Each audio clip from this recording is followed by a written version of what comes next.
हाँ जी, good morning.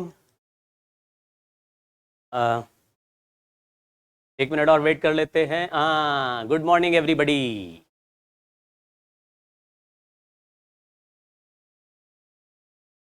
Car नमस्कार देवी और सज्जनों, आपका स्वागत है हमारे इस कार्यक्रम में। नमस्कार। मुझे उम्मीद है आप लोग बहुत अच्छा पढ़ रहे होंगे और बड़े बड़े प्लान बनाने की जरूरत नहीं है। छोटे छोटे प्लानिंग, छोटे छोटे स्टेप्स रखिए। एक एक चैप्टर करके हर सब्जेक्ट का हर दिन एक चैप्टर रिवाइज करना है। एक चैप्टर को 3 से 4 घंटे दो, जल्दी जल्दी रिवाइज करो, उसके मेन मेन क्वेश्चंस देखो, फिर अगले चैप्टर पे जाओ। इस तरह से 2 से 3 घंटे में एक एक चैप्टर रिवाइज करिए, लेकिन पढ़िए नहीं, ज्यादातर चीजें लिखने की कोशिश कीजिए। यानी फॉर्मूले अगर याद कर रहे हैं तो फॉर्मूले लिख लिख के याद कीजिए, 2-4 बार लिख लीजिए। शब्द जब लिखते हैं तो हमारी मेमोरी डबल वर्क करती है। हमको ऑडियो, विजुअल और मसल मेमोरी तीनों काम करती है। तो मसल मेमोरी में भी बहुत सारी चीजें जाती हैं, जैसे कि जब कोई शब्द लिखने लगते हैं तो आप उसको, उसका एक अलग टाइप का मेमोरी आपके दिमाग में छपता है।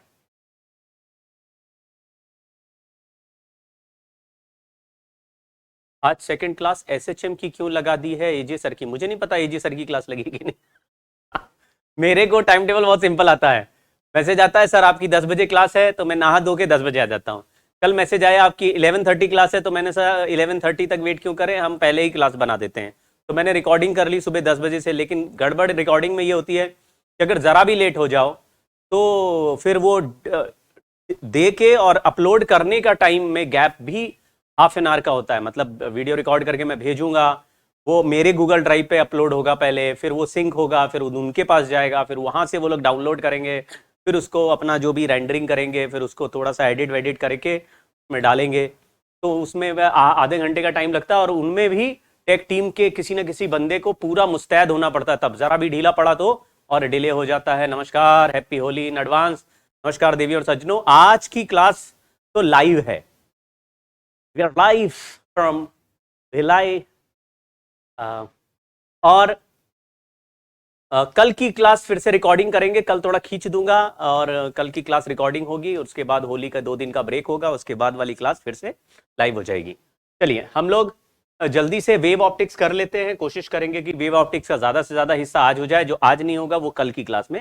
मतलब इंटरफेरेंस खत्म करना हमारा मेन मुद्दा है। तो इंटरफेरेंस की, हाँ, डीपीपी नहीं आ रही, कल की डीपीपी नहीं आई होगी, और डीपीपी 8 मतलब पिछले चैप्टर का प्रिज्म वाला डीपीपी भी नहीं गया है। वो मेरी मिस्टेक है। मैं प्रिज्म का एक डीपीपी आपको भेजता हूं, एक टेलीस्कोप माइक्रोस्कोप का भेजना है। और आज कल क्योंकि उतना पढ़ाया नहीं था मैंने, इसलिए डीपीपी का बन नहीं रहा था। मैंने सवाल कई ढूंढे रात में, मतलब कल दिन में, तो मुझे कुछ मिल नहीं रहे थे अच्छे सवाल। आज के डीपीपी को हम कल के डीपीपी के साथ मर्ज करके देंगे, तो वो कर लेना आप लोग। चलिए, आज का कार्यक्रम जो है, कल हम लोग यहां तक पहुंच गए थे जिसमें हम लोग ने एक इंपॉर्टेंट फॉर्मूला ये देख लिया था कि फेज डिफरेंस क्रिएट होगा पाथ डिफरेंस से, और पाथ डिफरेंस दोनों वेव के चले हुए एक्चुअल पाथ का डिफरेंस हो जाएगा।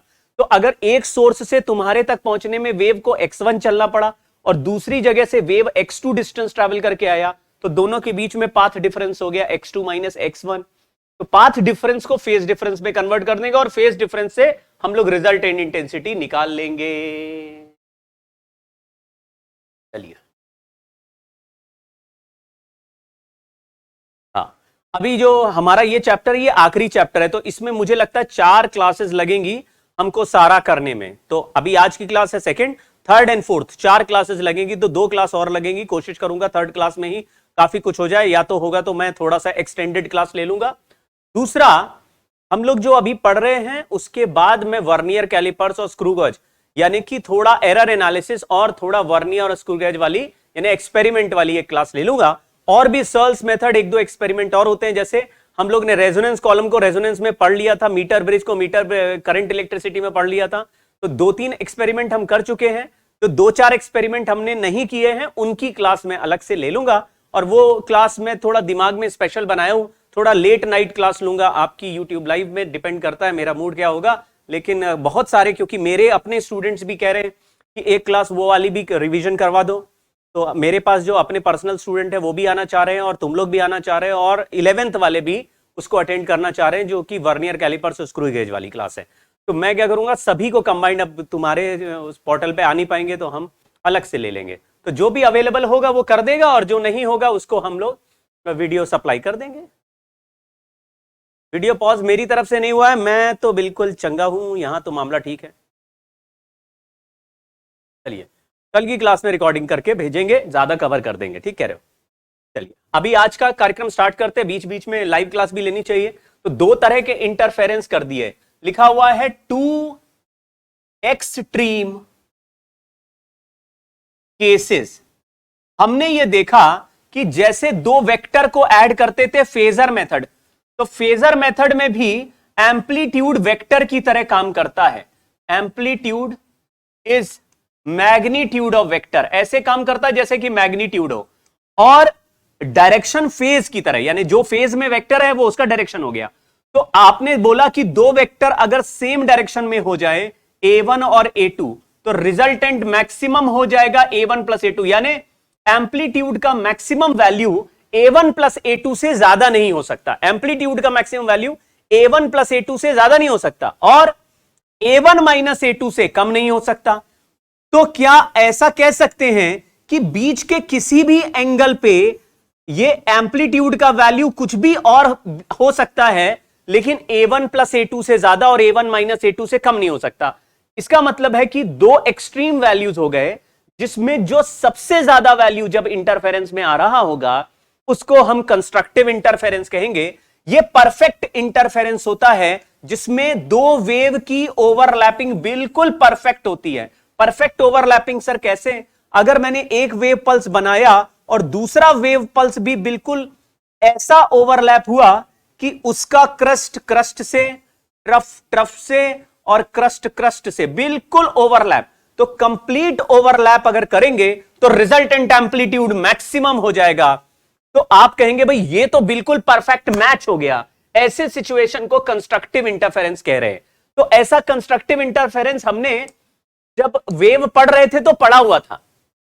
तो दो एक्सट्रीम वैल्यूज में एक ऐसा इंटरफेरेंस है जिसको कंस्ट्रक्टिव इंटरफेरेंस कह रहे हैं। वहां पे maximum amplitude a1 plus a2, maximum intensity a1 की जगह रूट i1 लिखा, a2 की जगह रूट i2 लिखा, और a की जगह रूट i लिखा, और रूट i मैक्स को रूट हटाया तो इधर होल स्क्वायर हो गया। तो ये बड़ा ही इंपॉर्टेंट फॉर्मूला है, इसको याद कर लेना, इंपॉर्टेंट फॉर्मूला। अगर हम ऐसे i1 और i2 को इक्वल बोले और यहां i0 बोले, तो मैक्सिमम इंटेंसिटी का वैल्यू 4i0 हो जाएगा, यानी इंडिविजुअल इंटेंसिटी का 4 टाइम। यही अजीब बात है कि अगर एक बल्ब 100 वॉट का हो, दूसरा बल्ब भी 100 वॉट का हो, तो हमें 400 वॉट के बराबर की लाइट अपीयर होगी जहां पर कंस्ट्रक्टिव इंटरफेरेंस होगा। तो आप कहेंगे सर ये तो बहुत ही अजीब सी बात है, जब दो बल्ब लगाए 100 वॉट के, तो हमारे पास लाइट ही 200 वॉट है, तो 200 से 400 कैसे दिख सकती है? यही स्पेशल बात है इंटरफेरेंस में कि कहीं पर लाइट जरूरत से ज्यादा हो जाएगी कंस्ट्रक्टिव, तो कहीं पर जरूरत से कम भी हो जाएगी। यानी कि अगर जहां पर 100 प्लस 100 200 होना था, लेकिन डिस्ट्रक्टिव इंटरफेरेंस हुआ तो वहां पे 0 हो जाएगा। तो आप कहेंगे अरे यार यहां 0 हो गया और वहां 400 हो गया, मतलब ऐसा लग रहा है कि दोनों मिला के सब जगह 200 ही है, एवरेज 200 है, लेकिन हमको कहीं पर ज्यादा और कहीं पर गम, कहीं पर खुशी और कहीं पर गम, इसी तरह का वेरिएशन आपको मिल जाएगा।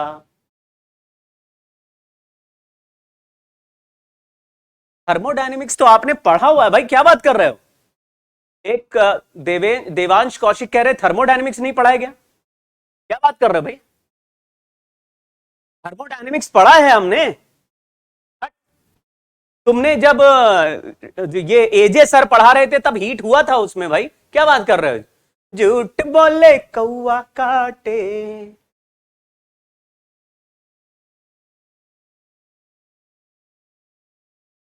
ठीक है, तो ये डिस्ट्रक्टिव इंटरफेरेंस हो गया। अब कंस्ट्रक्टिव कर लिया, तो कंस्ट्रक्टिव में जो फेज डिफरेंस है बच्चों वो 2n पाई, और याद रखना 2 पाई की जगह लैम्डा लिख देते हैं तो पाथ डिफरेंस आ जाता है, तो पाथ डिफरेंस का वैल्यू n लैम्डा। ये वाला पॉइंट भी इंपॉर्टेंट है, याद रखना है। आपको मैं स्पेशल बात बताता हूं, जब मैं पढ़ के गया था इंटरफेरेंस, तो क्या था कि मुझे इंटरफेरेंस की गहराइयां ज्यादा से पता नहीं थी, और इंटरफेरेंस एक ऐसा टॉपिक था जो बिल्कुल जल्दी से पढ़ाया गया था मेरे कोचिंग में, ज्यादा समझाया नहीं गया था। तो भी इंटरफेरेंस में मैं 2 चीजें याद करके गया, एक कंस्ट्रक्टिव इंटरफेरेंस के लिए पाथ डिफरेंस का ये वाला फॉर्मूला और रिजल्टेंट इंटेंसिटी का फॉर्मूला, दो चीज करके गया और जो सवाल आया मतलब YDSE के लिए भी एक चीज याद करके गया। एक तो रिजल्टेंट इंटेंसिटी का फॉर्मूला याद करके गया, I1 + I2 + 2 root I1 I2 cos phi, उससे फाई का वैल्यू हमको पता चल जाए तो इंटेंसिटी आ जाएगा और यहां पे पाथ डिफरेंस से हम पता लगा लेंगे। और कंस्ट्रक्टिव इंटरफेरेंस का पाथ डिफरेंस n लैम्डा होता है। जब मैं ये याद कर ले गया तो मुझे पता चल गया बिल्कुल इनके बीच में डिस्ट्रक्टिव इंटरफेरेंस का रीडिंग होगा। तो अगर path difference lambda, 2 lambda, 3 lambda, 4 lambda, 5 lambda, 6 lambda है तो इसके बीच वाले पॉइंट क्या है? 0.5 लैम्डा, 1.5 लैम्डा, 2.5 लैम्डा, 3.5 लैम्डा, 4.5, तो 0.5 वाले डिस्ट्रक्टिव वाले हैं, तो कंस्ट्रक्टिव वाले 1 2 3 4 हैं और बीच बीच वाले डिस्ट्रक्टिव हैं। तो एक याद है तो दूसरा भी याद हो जाएगा।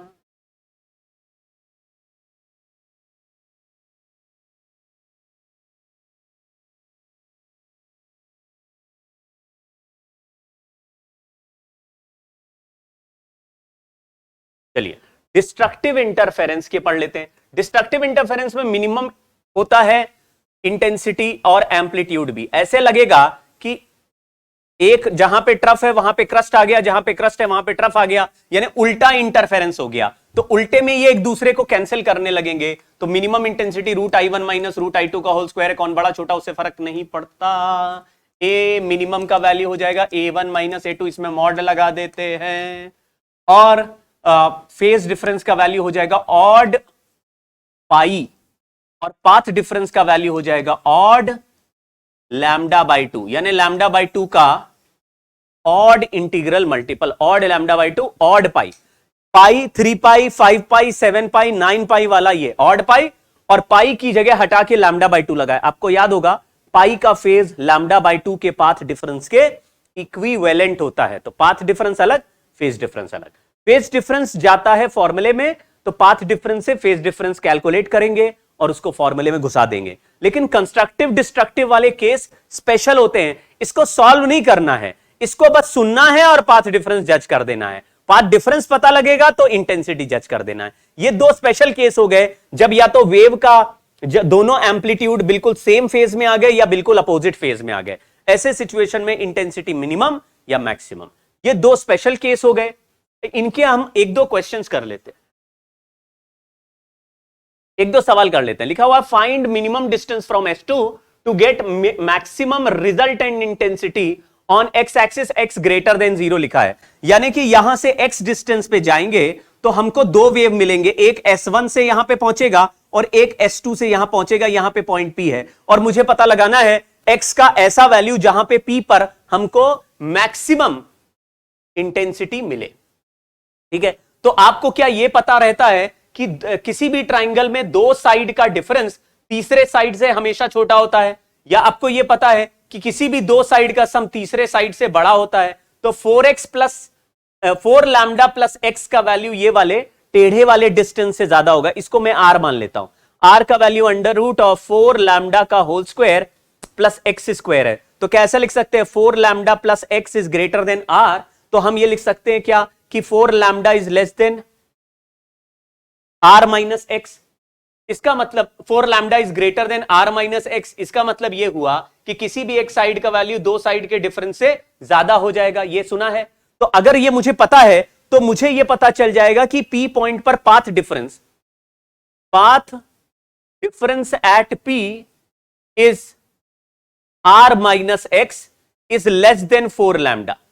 यानी कि जब हम x इक्वल टू 0 पे बैठे होंगे तो S2 से डिस्टेंस 0 होगा और S1 से डिस्टेंस 4 लैम्डा होगा। तो यहां पर जो पाथ डिफरेंस है वो 4 लैम्डा है, लेकिन आगे चल रहे हैं P पॉइंट पर तो पाथ डिफरेंस का वैल्यू 4 लैम्डा से छोटा होता जा रहा है। तो 4 लैम्डा से छोटा कोई ऐसा नंबर बताओ जहां पर मैक्सिमम इंटेंसिटी, जिस पाथ डिफरेंस पर मैक्सिमम इंटेंसिटी मिले। तो आप कहेंगे मैक्सिमम इंटेंसिटी का मतलब कंस्ट्रक्टिव इंटरफेरेंस, और कंस्ट्रक्टिव इंटरफेरेंस के लिए पाथ डिफरेंस 0 भी हो सकता है, लैम्डा भी हो सकता है, 2 लैम्डा भी हो सकता है, 3 लैम्डा भी हो सकता है, 4 लैम्डा भी हो सकता है, 5 लैम्डा भी हो सकता है, 6 भी हो सकता है। यहां पर पाथ डिफरेंस 4 लैम्डा है तो यहां चलने पर पाथ डिफरेंस डिक्रीज हो रहा है और मिनिमम डिस्टेंस पूछा है। तो 4 लैम्डा से छोटा नेक्स्ट नंबर बताओ जो 4 लैम्डा से छोटा भी हो और इंटीग्रल मल्टीपल ऑफ लैम्डा में भी आ जाए, तो पी पॉइंट पर पाथ डिफरेंस कितना लिखेंगे? देखो ये इसीलिए मैंने प्रूव किया है कि r माइनस एक्स का वैल्यू 4 लैम्डा से कम होगा। तो 4 लैम्डा से कम कोई नंबर बताओ भाई जहां पर पाथ डिफरेंस मैक्सिमा देता हो, तो हम बोलेंगे मैक्सिमा के लिए कंस्ट्रक्टिव इंटरफेरेंस है। कंस्ट्रक्टिव इंटरफेरेंस के लिए पाथ डिफरेंस का वैल्यू n लैम्डा होता है, लेकिन n लैम्डा की जगह हमको क्या लिखना चाहिए? हमको लिखना चाहिए 3 लैम्डा। क्यों? क्योंकि 4 लैम्डा से जस्ट छोटा सबसे पहला नंबर 3 लैम्डा मिलेगा। आपको यह लॉजिक समझ में आया क्या? अगर यहां पर पाथ डिफरेंस 5 लैम्डा दिया होता या 4.8 लैम्डा दिया होता, इनके बीच का ये वाला गैप 4.8 लैम्डा होता, 4.9 लैम्डा होता, 4.1 लैम्डा भी होता, तो यहां पे उससे छोटा नंबर 4 लैम्डा होता। तो हम लोग ने ऐसे कहा कि इसका मतलब है ये जो पाथ डिफरेंस है r माइनस एक्स का वैल्यू ये 3 लैम्डा होना चाहिए। x को इधर ले जाता हूं और r की जगह लिख देते हैं 4 लैम्डा का whole square plus x square is equal to 3 lambda plus x. अब इसको भी दोनों साइड होल स्क्वायर कर देते हैं, तो 16 lambda square plus x square is equal to 9 lambda square plus x square plus 6 lambda x. X square से x square cancel कर दिया, इसको इधर भेज दिया तो 7 लैम्डा स्क्वायर हो गया, लैम्डा से लैम्डा कैंसिल कर दिया, एक्स का वैल्यू आया 7 लैम्डा बाई 6। टंग। देखिए बहुत सिंपल लीनियर इक्वेशन बन गया और आंसर तुरंत चला आया। क्या खेल समझ में आया? आपको सिंपल ज्योमेट्री सॉल्व करनी है और ज्योमेट्री सॉल्व करके दो रास्ते का जो डिफरेंस है उसको n लैम्डा कर देंगे तो मैक्सिमम इंटेंसिटी का पॉइंट आ जाएगा। अगर यहां पे मिनिमम इंटेंसिटी का पॉइंट पूछा होता कि भाई कितने डिस्टेंस चलने पर हमें मिनिमम इंटेंसिटी मिल जाएगी, ऐसा मिनिमम डिस्टेंस बताओ, तो आप कहते कि यहां पे पाथ डिफरेंस को इस 3 लैम्डा की जगह कितना लिखते? कोई बताएगा मुझे? मेरा सवाल समझो, अगर यहां मैक्सिमम की जगह मिनिमम लिखा होता, तो अगर मैं ऐसा लिखूं for minimum intensity at P r minus x का वैल्यू कितना लिखना पड़ता? आप कहते जी 3 लैम्डा मतलब 4 लैम्डा से छोटा लिखना है, लेकिन नेक्स्ट मैक्सिमा से तो बड़ा लिखना है, यानी 4 लैम्डा से छोटा और 3 लैम्डा से बड़ा और 0.5 वाला फैक्टर होना चाहिए। 4 लैम्डा से छोटा, क्योंकि यहां से आगे चलेंगे तो किसी भी दो रास्ते के पाथ का डिफरेंस 4 से तो छोटा आएगा, 4 से छोटा, और 3 से बड़ा होना चाहिए क्योंकि इससे पहले आना चाहिए।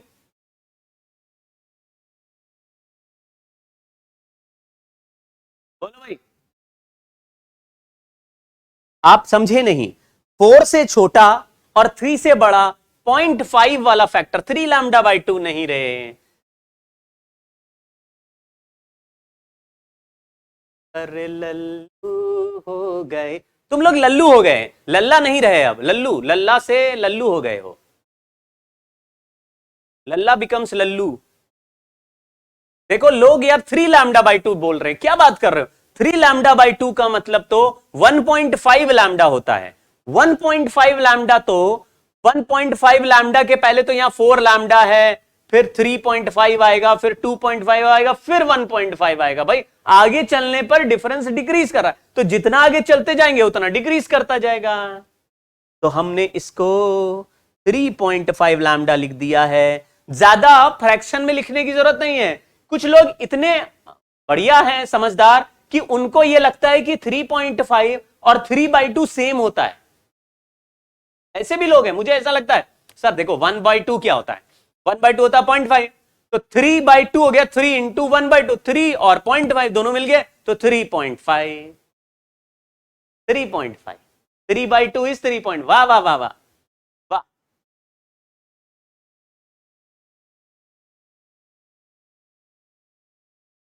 अब आप लोग सही आंसर देने लगे।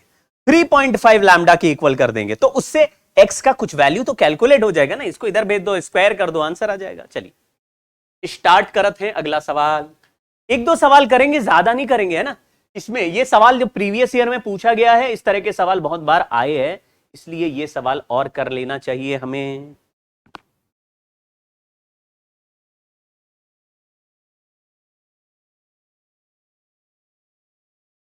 light from two sources each of frequency, same frequency traveling in the same direction but intensity 4:1. Find the ratio maximum to minimum. 4i plus i का whole square upon √4i minus √i का whole square.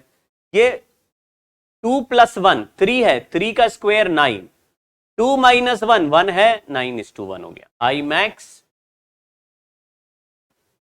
Upon I मिन.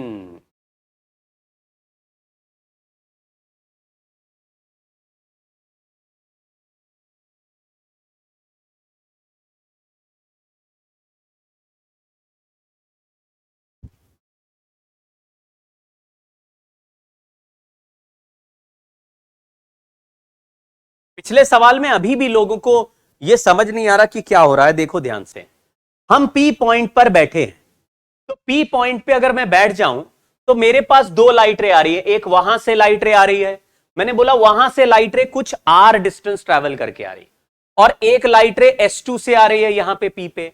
तो मैंने बोला इन दोनों के चले हुए रास्ते में कितने का डिफरेंस है. आप ये थोड़ी ना बोलोगे सर इनके बीच में लैम्डा का डिफरेंस हो जाएगा. यार झंडू हो क्या. यहां तुम बैठ जाओ, अगर पी पॉइंट को यहां ले लो तो यहां पे पाथ डिफरेंस कितना है. ऐसे में आप कहेंगे सर S2 से तो ये डिस्टेंस 0 हो गया, तो S2 से मुझ तक लाइट पहुंचे वो डिस्टेंस तो 0 है, और S1 से ट्रैवल होके यहां पे आएगी, तो S2 पे अगर बैठ जाएं तो इन दोनों रास्तों के बीच में कितने का पाथ डिफरेंस है. तो आप बोलेंगे ओरिजिन पे पाथ डिफरेंस तो 0 है. क्यों 0 है, sorry 4 lambda. Path difference 4 lambda, क्योंकि एक ने चला 0 और दूसरे ने चला 4 लैम्डा, तो टोटल पाथ डिफरेंस कितना हो गया 4 लैम्डा. लेकिन यहां से जब आगे चलेंगे तो पाथ डिफरेंस का वैल्यू 4 लैम्डा नहीं रहेगा. ये मैंने अभी ट्राइंगल के प्रॉपर्टी से प्रूव किया कि पाथ डिफरेंस का जो भी वैल्यू होगा वो 4 लैम्डा से कम आएगा. तो जैसे ही आगे चलेंगे तो 4 लैम्डा का पाथ डिफरेंस 3.9 लैम्डा रह जाएगा, फिर आगे चलेंगे तो 3.8 रह जाएगा, फिर और आगे चलेंगे तो 3.7 रह जाएगा, 3.5 हो जाएगा, 3.4 हो जाएगा, 3.3 हो जाएगा, 3.2 हो जाएगा, 3.1 हो जाएगा, फिर कहीं ना कहीं 3 जरूर होगा. तो हमने कहा जहां पर पाथ डिफरेंस 4 था वहां पे एक मैक्सिमा रहा होगा, फिर यहां आगे चलने पर एक ऐसा पॉइंट मिला जहां पे पाथ डिफरेंस 3 से डिक्रीज होके, सॉरी 4 से डिक्रीज होके 3 हो गया, तो यहां पे फिर से मैक्सिमम मिलेगा. तो सर और आगे जाएंगे तो पाथ डिफरेंस और डिक्रीज होगा क्या. बिल्कुल सही कहा. तो सर 3 से डिक्रीज कितना हो जाएगा, तो 3 से यहां 2.9, 2.8, 2.7, 2.6, 2.5, 2.4, 2.3, 2.2, 2.1, और यहां कहीं ऐसे पहुंचोगे तो 2 लैम्डा का पाथ डिफरेंस मिलेगा. यानी यहां से जो r डिस्टेंस आ रहा होगा और इधर से जो x डिस्टेंस आ रहा होगा, उनके लेंथ का डिफरेंस कभी ना कभी 2 लैम्डा होगा. हमको 4 लैम्डा यहां है, और 4 से आगे चलने पर 4 का नंबर डिफरेंस जो दोनों लाइन का है वो डिक्रीज कर रहा है. तो डिक्रीज कर रहा है तो पहले, अरे यार 4 से डिक्रीज करता हुआ नंबर बोलो ना भाई. 4 से डिक्रीज करेगा तो पहले कौन आएगा, पहले 3 आएगा, फिर कौन आएगा, फिर 2 आएगा. अगर बोलता what is the position of next maxima, तो 3 लैम्डा के बाद यही सवाल में 2 लैम्डा लिख देते. कोई बोलता what is the path, what is the position of next lambda after third maxima, तो आप बोलेंगे ये तो पहला आ गया 3 लैम्डा वाला, फिर 2 लैम्डा वाला, फिर लैम्डा वाला.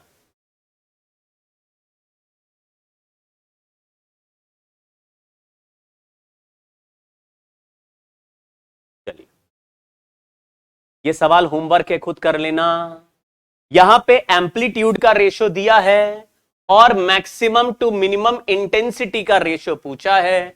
अगर एम्पलीट्यूड का रेशियो 1:3 है तो इंटेंसिटी का रेशियो 1:9 होगा.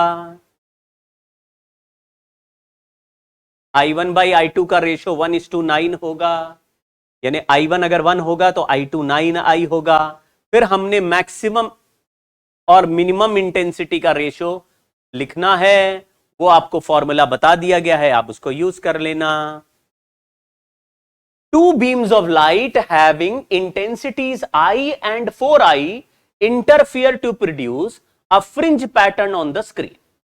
The phase difference between the beams is pi/2 at point A and pi at point B. यहां पे दो हैं I and 4I.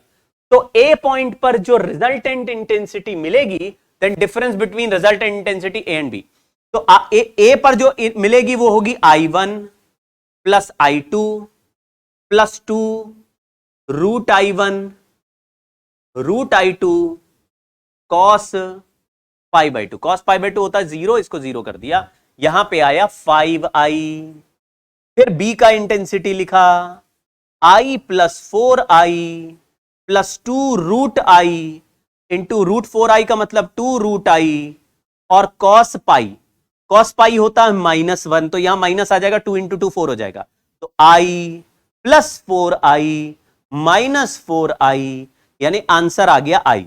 तो ये हो गया 5I, ये हो गया I, बोल रहा है difference between resultant intensities at A and B, answer हो गया 4I।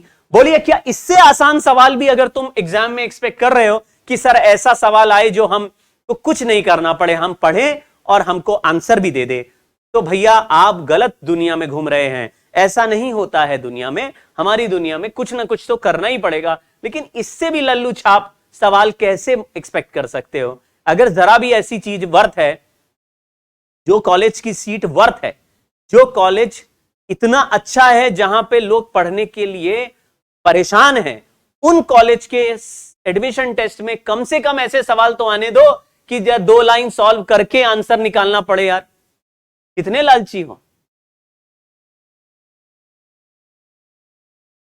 अभी फ्रिंज पैटर्न के बारे में बात करेंगे लल्ला, एक एक शब्द को लेके परेशान नहीं होना है। YDSE की बात कर रहे हैं। रे ऑप्टिक्स और वेव ऑप्टिक्स से 2 सवाल आ सकते हैं, एक रे ऑप्टिक्स से, एक वेव ऑप्टिक्स से, हो गया कहानी खत्म। 3 भी आ सकते हैं, 2 तो मिनिमम आएंगे, 3 भी आ सकते हैं।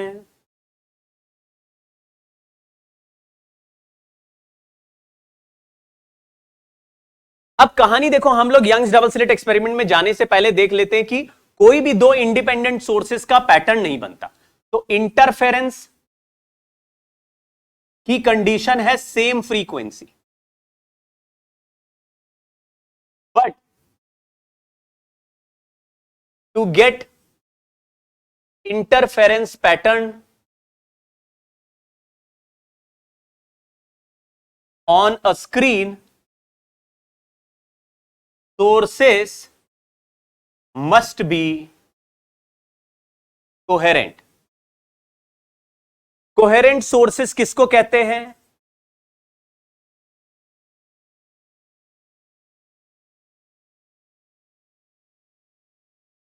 कोहेरेंट सोर्सेस का मतलब है सेम फ्रीक्वेंसी, वो तो मस्ट कंडीशन है ही,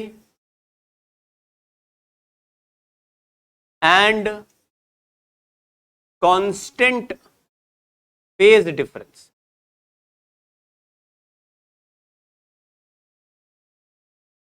constant phase difference. 2 independent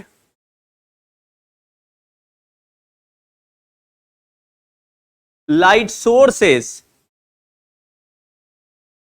cannot be coherent।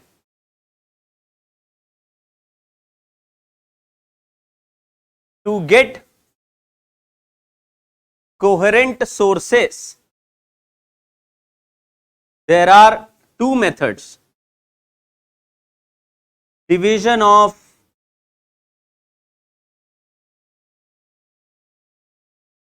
wave front and division of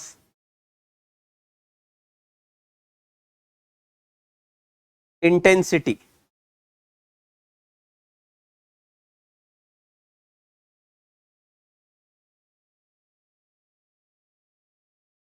पहले ये थिन फिल्म वाला भी इंटरफेरेंस हमारे सिलेबस में होता था, इसलिए आप 2000-2003 तक के सवाल देखेंगे तो कभी ना कभी आपको ये थिन फिल्म वाले इंटरफेरेंस के क्वेश्चंस भी प्रीवियस ईयर के पेपर्स में दिखेंगे। लेकिन 2000 के बाद या 2003 के बाद ये आना बंद हो गया, जब ज्यादा स्ट्रक्चर्ड हो गया और AIEEE चालू हो गया, यानी ऑल इंडिया लेवल का टेस्ट जब अलग से लोकल कॉलेजेस के लिए चालू हो गया, तब ये डिवीजन ऑफ इंटेंसिटी वाला इंटरफेरेंस हमारे सिलेबस से मोस्ट ऑफ द टाइम हटा दिया गया। तो मैंने बहुत रिसेंटली इसके सवाल कभी नहीं आते देखे, पिछले 10 साल में तो कभी नहीं आए हैं। ये वाले ही YDSE वाले ही है। अगर आप सिलेबस पढ़ेंगे तो उसमें भी लिखा होगा interference pattern made by YDSE या Young's double limited to interference limited to Young's double slit experiment. तो 2 इंडिपेंडेंट लाइट सोर्सेस कभी भी नहीं होते। देखिए लाइट सोर्स में यूजुअली क्या होता है कि इलेक्ट्रॉन एक्सेलरेट होते हैं और इलेक्ट्रॉन के एक्सेलरेशन की वजह से देखो 2-3 तरीके से लाइट रे जनरेट होती है। या तो इलेक्ट्रॉन जाके टकराते हैं एटम से, तो एटम के अंदर वाले इलेक्ट्रॉन अपने लोअर ऑर्बिट से हायर ऑर्बिट में जंप करते हैं और वहां से वापस लोअर ऑर्बिट में आते हैं, तो एक ट्रांजिशन होता है, फोटोन बाहर निकलता है। यही फोटोन का एनर्जी विजिबल लाइट की एनर्जी से मैच करेगा तो ये वाले लाइट रे निकलते हैं। ऐसे बहुत सारे इलेक्ट्रॉन हैं तो अलग अलग टाइप की एनर्जी निकलते हैं, तो हमको कलेक्टिवली एक व्हाइट लाइट किसी सोर्स से निकलती दिख सकती है।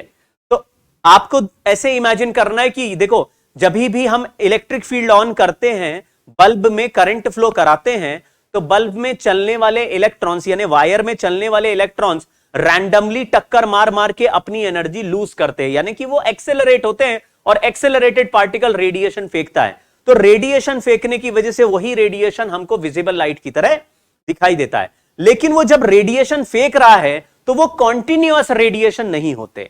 उसकी वजह से एक सोर्स अगर ये है तो इस सोर्स ने एक रेडिएशन पल्स बनाया, मतलब एक फोटोन निकाला और उसके पहले एक और फोटोन निकाला था और उसके पहले एक और फोटोन निकाला था। ऐसे दूसरा सोर्स है वो भी ऐसे अलग अलग बंच ऑफ एनर्जी निकालता रहेगा। ये एक फोटोन में बहुत सारा एनर्जी का वेव पल्स बना हुआ है। तो आपने कहा मान लो ये दोनों पहले वेव्स जो दोनों S1 से और S2 से निकले, इनका कंस्ट्रक्टिव इंटरफेरेंस हो गया क्योंकि ये परफेक्ट मैच हो रहे थे। लेकिन इनके बीच में जो गैप है और इनके बीच में जो गैप है, मतलब दो अलग अलग सोर्सेस से बहुत सारे वेव फ्रंट या बहुत सारी लाइट रे फेंक रहे हैं, लेकिन लाइट रे के फोटॉन्स के बीच में जनरली कुछ भी रैंडम गैप है, क्योंकि जब भी इलेक्ट्रॉन का ट्रांजिशन होता है या वैसे ही एक्सेलरेटेड इलेक्ट्रॉन रेडिएशन फेंकते हैं तो वो मोनोक्रोमैटिक होने के बावजूद भी लगातार रेडिएशन नहीं फेंकते। उनके दो रेडिएशन फेंकने के बीच में एक रैंडम गैप होता है। तो अगर किसी ने एक रेडिएशन भेजा जो कि दूसरे सोर्स के एक रेडिएशन के साथ परफेक्ट मैच हो रहा था, लेकिन इसने अपना दूसरा रेडिएशन थोड़ा जल्दी भेज दिया और दूसरे वाले ने थोड़ा देर में फेंका, तो अगर पहली बार में दो पल्स कंप्लीट मैच करते हुए जा रहे थे तो दूसरे बार में जब दोनों का दूसरा फोटोन निकला तो एक आगे एक पहले निकल आया और दूसरा बाद में निकला, तो दोनों के बीच में थोड़ा मिसमैच हो गया। तो आप कहेंगे अभी अभी तो यहां कंस्ट्रक्टिव हो रहा था, अब कंस्ट्रक्टिव नहीं हो रहा। तो इस तरीके से दो इंडिपेंडेंट सोर्स अपने एनर्जी को फेंकते हैं तो रैंडमली उनके बीच में पाथ डिफरेंस बदलता रहता है, फेज डिफरेंस बदलता रहता है। फेज डिफरेंस बदलने से ना तो ये हमेशा कंस्ट्रक्टिव रहते हैं ना ये डिस्ट्रक्टिव रहते हैं। ऐसे केस में हम बोलते हैं इनको इनकोहेरेंट सोर्सेस। तो दो अलग अलग सोर्स अपनी मर्जी से अलग अलग रेडिएशन भेजेंगे जो कभी कंस्ट्रक्टिव बनाएगा, कभी डिस्ट्रक्टिव बनाएगा, कभी जनरल बनाएगा। तो इंटेंसिटी आपको लगातार बदलते दिखेगी। तो इनकोहेरेंट सोर्स में resultant intensity simply I1 plus I2 यानी एवरेज चलेगी, बिल्कुल एवरेज।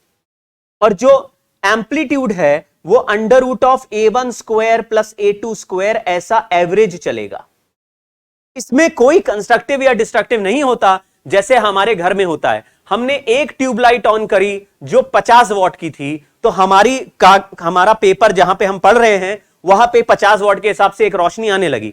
फिर मैंने देखा दूसरी ट्यूबलाइट भी ऊपर ही लगी है, उसको भी ऑन कर दिया तो दो ट्यूबलाइट की रोशनी आने लगी। तो हम कहेंगे भाई हर जगह जितनी रोशनी थी डबल हो गई या बढ़ गई। एक जगह I1 आ रही थी, दूसरी जगह से I2 आ रही थी, अब हमको कितनी मिल रही है? I1 plus I2। ऐसे में हमको ना तो कोई पैटर्न मिलता है ना ही कोई ऐसा होता है कि यहां पे इंटेंसिटी ज्यादा है क्योंकि कंस्ट्रक्टिव है, यहां डिस्ट्रक्टिव है तो इंटेंसिटी कम है, कुछ नहीं होता। हर जगह लाइट केवल बढ़ जाती है और वो भी सिंपली I1 प्लस I2 के हिसाब से बढ़ जाती है, क्योंकि दो अलग अलग बल्ब या दो अलग अलग सोर्स हमेशा इनकोहेरेंट सोर्सेस होते हैं। तो कोहेरेंट सोर्सेस बनाने के पीछे क्या कारण था? क्यों YDSE एक्सपेरिमेंट रखा?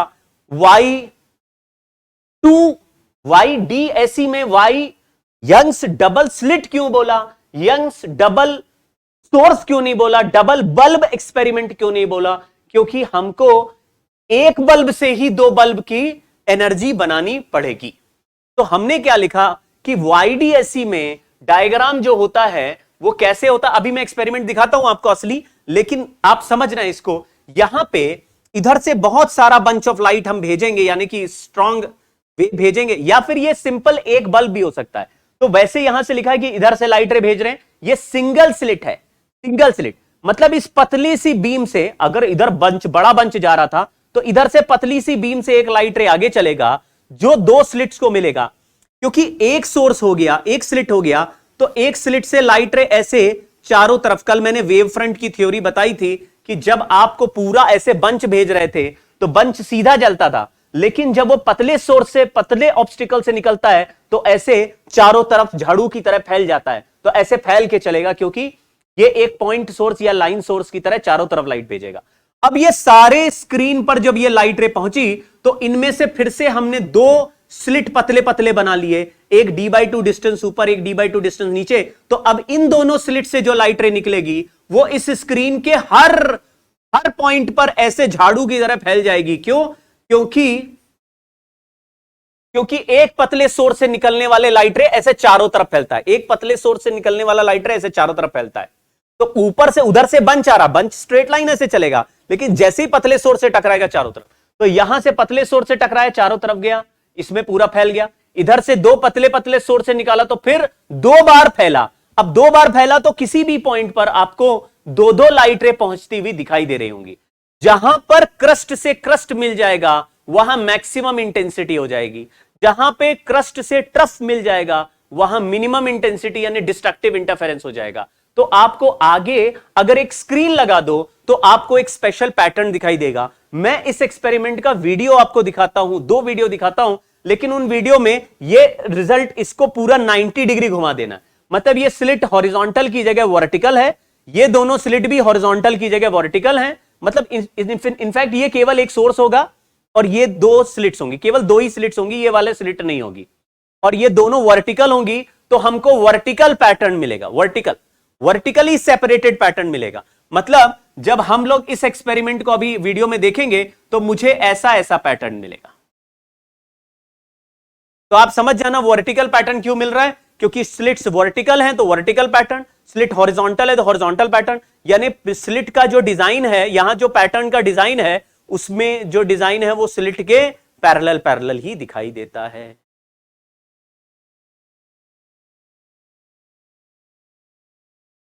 अगर लाइट रे में कॉम्बिनेशन ऑफ, जैसे कोई कहता है नहीं हमने यहां पे चार लाइट, ग्रीन ब्लू रेड, तीन लाइट रे मिला के भेजा, तो ग्रीन वाला ग्रीन के साथ पैटर्न बनाएगा, रेड वाला रेड के साथ पैटर्न बनाएगा, ब्लू वाला ब्लू के साथ पैटर्न बनाएगा। तो आपको यहां पे तीन पैटर्न आपस में चिपके हुए दिखेंगे।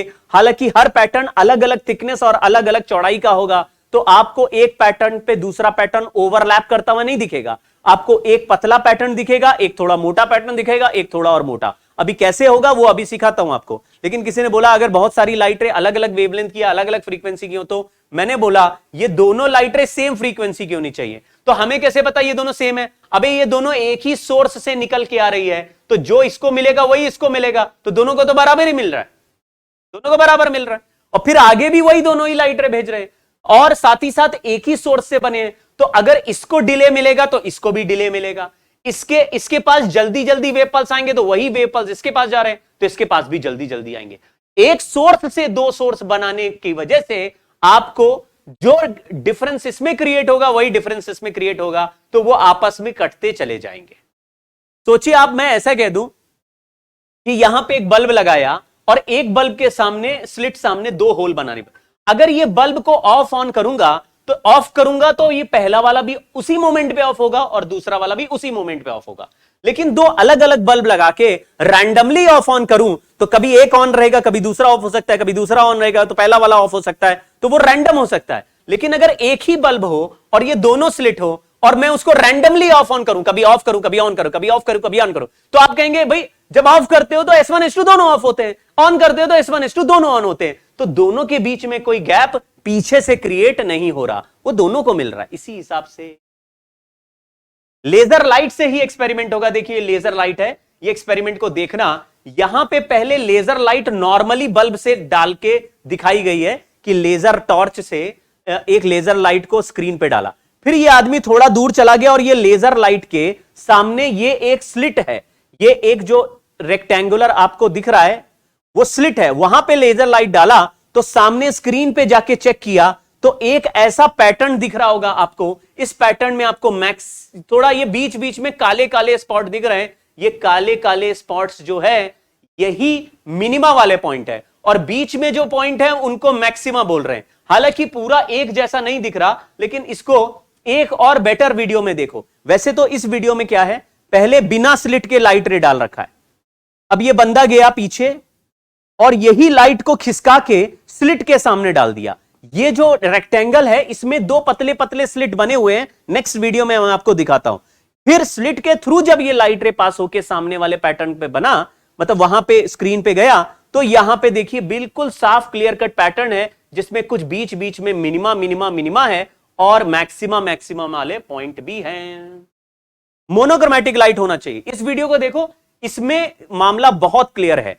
यहां से ये एक स्लिट वाला ये मिलता है मार्केट में, ये मार्केट में मिलता है, ये किसी ने बहुत ध्यान से बनाया ही है। क्या बनाया है कि दो पतले पतले स्लिट होंगे तो किसी एक फिल्म में, मतलब एक ऐसे कागज जैसा हो गया, कार्डबोर्ड हो गया, कार्डबोर्ड में बिल्कुल ब्लॉक्ड है वो जगह और उसमें दो, जैसे आप भी कर सकते हो, ब्लेड से दो ऐसे पतले पतले कट मार दो, ऐसे दो बार कट मार दो बस, और वो दोनों कट के बीच में गैप बहुत कम होना चाहिए, यानी गैप मिलीमीटर 1 मिलीमीटर कर दो। तो आप कह रहे हैं 1 मिलीमीटर स्केल से और दो पतले पतले कट मार दिए और बाकी पूरा ब्लॉक्ड है और उसमें लाइट रे इंसिडेंट करेंगे और सामने स्क्रीन लगा देंगे तो ये एक्सपेरिमेंट आपसे भी हो जाएगा। देखो ध्यान से, ये पैटर्न आपको दिख रहा है। इस एक्सपेरिमेंट से लेजर का वेवलेंथ निकाल सकते हैं। यहां पे यंग्स डबल स्लिट के अलग अलग टाइप के स्लिट्स हमारे पास होते हैं। ये स्लिट में बीच में लाइन दिख रही है, ये एक लाइन नहीं, एक्चुअली ये दो लाइंस हैं, इतनी पास है कि ऑलमोस्ट एक लाइन दिख रही है।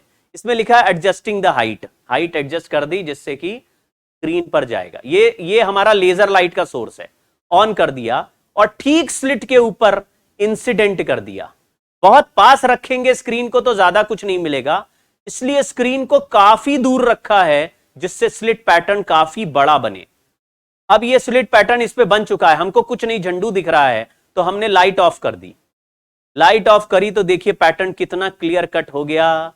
अब आप थोड़ा कैमरा एडजस्ट कीजिए और ध्यान से देखिए, हा, कितना सुंदर एक्सपेरिमेंट का रिजल्ट दिख रहा होगा। देखो ये पैटर्न जो दिखा है बहुत ही जबरदस्त खूबसूरत है। और हालांकि देखो हम क्योंकि पॉइंट सोर्स की तरह यूज कर रहे हैं तो जो सबसे पास वाली सामने, ठीक सामने वाली है, उस पे सबसे ज्यादा चमक रहा है। लेकिन आप फिर भी देखेंगे, थोड़ा 19-20 छोड़ दें, तो आप देखेंगे कि हर फ्रिंज के minima minima minima minima minima minima minima के बीच में बिल्कुल इक्वल गैप है। आपको करना क्या है इस एक्सपेरिमेंट में, यहां पे एक पेपर लगाना है स्क्रीन पे और उस पेपर पे जो मिनिमा मिनिमा वाले पॉइंट है उनमें ऐसे मार्क कर देना है और पेपर उठा के फिर स्केल से उन दो मिनिमा के बीच का गैप आपको नोट करना है। दो मिनिमा के बीच का गैप आपने एक बार नोट कर लिया तो उस मिनिमा से मिनिमा के गैप को मैक्सिमा से मैक्सिमा के गैप के बराबर भी बोल सकते हैं। तो वहां पे एक मिनिमा से दूसरे मिनिमा के गैप को फ्रिंज विड्थ, एक मिनिमा से दूसरे मिनिमा के गैप को फ्रिंज विड्थ, या दो मिनिमा के ठीक बीच में मैक्सिमा, दो मिनिमा के ठीक बीच में मैक्सिमा, मैक्सिमा से मैक्सिमा के बीच के विड्थ को भी फ्रिंज विड्थ, मिनिमा से मिनिमा के बीच के विड्थ को fringe width, beta fringe width कहते हैं। और फ्रिंज विड्थ का हमारे पास एक फॉर्मूला होगा जिसमें स्मॉल डी कैपिटल डी ये सब होगा। कहानी 2 सेकंड में क्लियर हो जाएगी। चलिए देखिए हुआ क्या, जो हमारे सिलेबस में जिस तरीके से होता है उस तरीके से सिखाता हूं। ये सोर्स S1 है, ये S2, S1 S2 को लाइट कहां से मिली, इधर से बहुत सारी लाइट आ रही थी, इधर से भी निकली, इधर से भी निकली। सर ये लाइट रे सीधी भेज रहे हैं तो सीधी जाके यहां पे एक बिंदी बन जानी चाहिए, और यहां पे लाइट रे सीधी भेज रहे हैं तो सीधी जाके यहां बिंदी बन जानी चाहिए। 2 बिंदियां दिखनी चाहिए, बाकी नहीं दिखना चाहिए। ये होता ही है नॉर्मल जिंदगी। मेंटोस जिंदगी क्या होती है कि अगर छोटे होल हैं तो लाइट रे सीधी नहीं जाती है, लाइट रे ऐसे फ्लावर की तरह फैल जाती है, ऐसे चारों तरफ फ्लावर की तरह फैल जाएगी। यहां से भी सीधी लाइट रे आई, छोटे होल से निकलते ही फ्लावर की तरह फैल जाएगी। तो यह भी एकदम लाइट बल्ब की तरह चारों तरफ रोशनी फेंकने लगेगा, यह लाइट बल्ब की तरह चारों तरफ। इसलिए दो पतले, इसलिए हाइगन्स प्रिंसिपल पढ़ाया गया, इसलिए आपको वेव फ्रंट का थ्योरी बताया गया, इसलिए यह सब कहानी पहले बताई गई कि अगर वेव फ्रंट आपको बड़ा दिखता है लेकिन उसका एक पॉइंट सोर्स की तरह होता है, इसलिए वो अपने चारों तरफ लाइट। तो पूरे स्क्रीन पर S1 से हर जगह लाइट रे पहुंच रही होगी, S2 से भी हर जगह लाइट रे पहुंच रही होगी। तो मैंने कहा P पॉइंट जनरल कोई पॉइंट पकड़ लेते हैं, मान लो यहां से Y हाइट पे पकड़ लेते हैं, X की जगह Y लिख लेता हूं, और ये जो डिस्टेंस है स्क्रीन से यहां तक का, इसको कैपिटल D लिख दिया, और जो दोनों स्लिट्स के बीच का डिस्टेंस है उसको स्मॉल d। यहां जो ये जो S1 S2 का मिड पॉइंट है, वो जहां पर स्क्रीन को टच कर रहा है उसको सेंटर ऑफ स्क्रीन कह दिया। तो O point centre of screen है, और इस O से लेकर स्लिट्स के मिड पॉइंट तक को एक लाइन से ड्रॉ कर दिया, वो हमारा सेंट्रल लाइन हो गया, सेंट्रल लाइन। और सेंट्रल लाइन से P पॉइंट को ज्वाइन करते हुए मैंने एक लाइन ड्रॉ कर दी है, और इस लाइन पर जो सेंट्रल लाइन से एंगल बन रहा है वो theta angular position of P हो गया, angular position of any point P on the screen. ठीक है, तो अगर कोई कहता है कि P पॉइंट जैसे स्क्रीन से 1 मिलीमीटर ऊपर जाओ, यानी सामने से 1 मिलीमीटर, आप देखो ध्यान से, ये फोटो पिछले फोटो से अलग है, पिछला जो वीडियो था उससे अलग है। ये उस वीडियो का टॉप व्यू है, उस वीडियो का टॉप व्यू है, टॉप व्यू। वीडियो में स्लिट्स ऐसे थे, ऐसे आपको दिख रहे हैं ऐसे, तो साइड व्यू मान के बोलोगे तो स्लिट ऊपर नीचे है, तो फ्रिंज पैटर्न भी ऐसे हॉरिजॉन्टल हॉरिजॉन्टल बनेंगे, मतलब ऐसे ऐसे ऐसे ऐसे ऐसे ऐसे ऐसे ऐसे ऐसे ऐसे पैटर्न बनेंगे। भाई थोड़ा दिमाग लगाना, लल्लू जैसी बात मत करना, पैटर्न ऐसा हॉरिजॉन्टल हॉरिजॉन्टल दिखेगा। अगर मैं यहां पे स्क्रीन लगा दूं तो स्क्रीन पे ऐसा पैटर्न दिखेगा, ठीक है। और अगर आप इसको टॉप व्यू की तरह देखेंगे तो ये बिल्कुल उसी वीडियो की तरह दिखेगा जो अभी अभी हमने लिखा।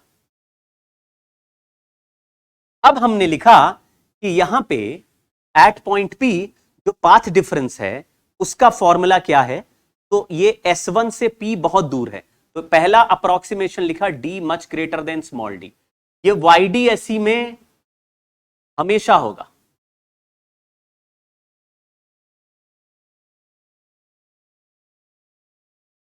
YDSE में ये हमेशा ट्रू होगा।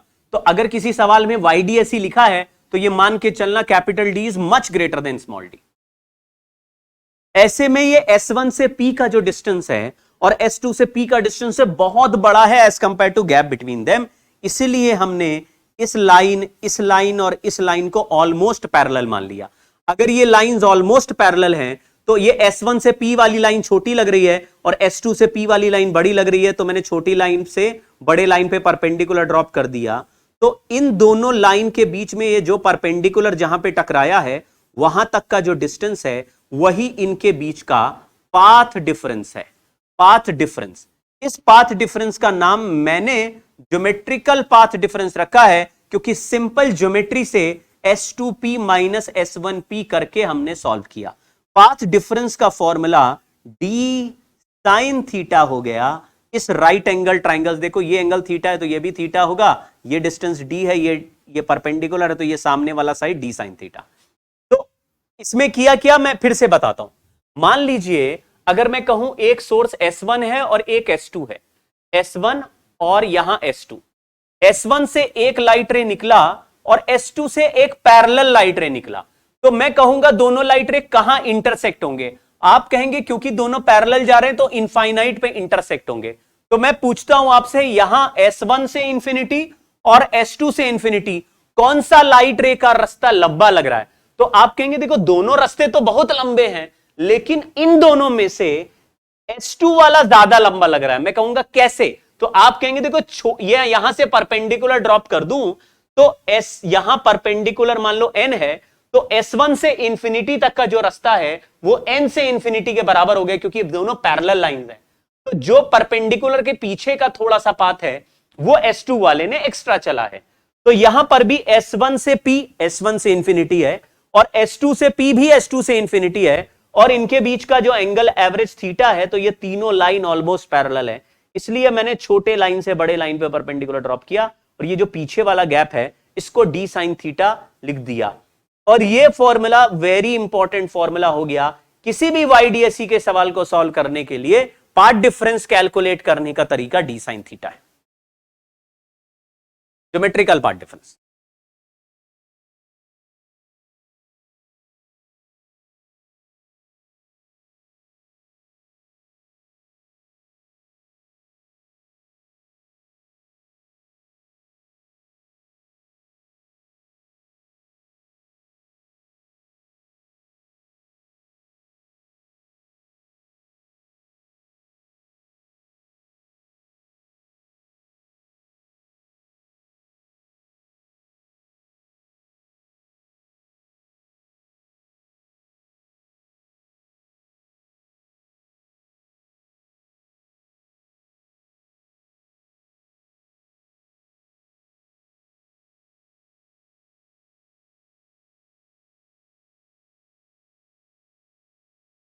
पाथ डिफरेंस आ गया।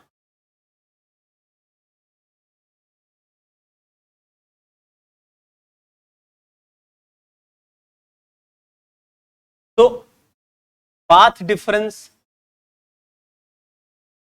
Eight P is delta x equal to d sin theta. अब एक अप्रोक्सीमेशन और लगा रहे हैं कि ये जो हाइट है इसको मैं y मान रहा हूं, यहां x लिखा था y ले लेना। तो if y is much less then d, यानी कि ये जो थिकनेस है जहां पे हम लोग अभी P पॉइंट को ले रहे हैं, ये अगर बहुत छोटा है as compare to capital D, तो ये जो tan थीटा है approximately equal to theta approximately equal to sine theta equal to y by capital D हो जाएगा। तो हम यहां पे y बाई कैपिटल D लिख देते हैं, तो पार्ट डिफरेंस का आंसर आ जाएगा y by capital D into small d। ये पाथ डिफरेंस है। अगर इसके बाद कोई आपसे कहे कि P पॉइंट पर मैक्सिमा मिल रहा है या P पॉइंट पर मिनिमा मिल रहा है, तो फिर आगे की कहानी सॉल्व करना निहायत ही आसान हो गया। कैसे? देखो यहां पे ही कर लेते हैं। अगर कोई कहता है if maxima is formed at P, हमने देखो कोई डेफिनेट वैल्यू नहीं निकाला है, हमने किसी भी y हाइट पर जाके P पॉइंट सेलेक्ट किया। किसी ने बोला 2 मिलीमीटर ऊपर ये बताओ मैक्सिमा मिलेगा या मिनिमा मिलेगा, या 2 मिलीमीटर ऊपर मैक्सिमा मिले तो इसकी क्या कंडीशन है। तो हम बोल रहे हैं अगर 2 मिलीमीटर ऊपर गए तो इस पाथ डिफरेंस का value 2 millimetre small d by capital D ऐसे हो गया। देखो y बाई डी यहां पे लिख दिया, साइन थीटा की जगह y बाई डी, तो y by D into small D, y by D into small D, ये पाथ डिफरेंस हो गया। अब पाथ डिफरेंस अगर मैक्सिमा एट P बन रहा है तो पाथ डिफरेंस का वैल्यू n लैम्डा होना चाहिए, ये पहले से हम पढ़ चुके हैं। और इसी पाथ डिफरेंस का वैल्यू आया y small d by capital D, तो y का value capital D by small d into n lambda हो गया। ये हुआ किसी भी nth मैक्सिमा का, y is position of nth maxima on the screen. देखो इतना आसान है, position of nth maxima on the screen. और अगर कोई पूछता है कि पोजीशन ऑफ फर्स्ट मैक्सिमा बताओ, तो n की जगह 1 लिख देंगे, तो d lambda by D. Second maxima पूछा तो d lambda by 2d। Third maxima पूछा तो d lambda by 3 into 3d। तो आप कहेंगे यार d by D into 3 lambda कर रहे हैं, या 3d लैम्डा बाई डी लिख रहे हैं, 4d लैम्डा बाई डी लिख रहे हैं। तो किसी भी दो मैक्सिमा के बीच का गैप जो होता है उसको फ्रिंज विड्थ कहते हैं, तो उसको माइनस करेंगे तो बीटा का वैल्यू यानी फ्रिंज विड्थ का वैल्यू हो जाएगा lambda capital D bye small d। ये आपको खेल समझ में आ गया होगा। का नाम लिख दिया। फ्रिंज विड्थ अभी मैं दोबारा लिख देता हूं, लेकिन यहां पे मेरे को लिखने का मन हो गया तो मैंने लिख दिया।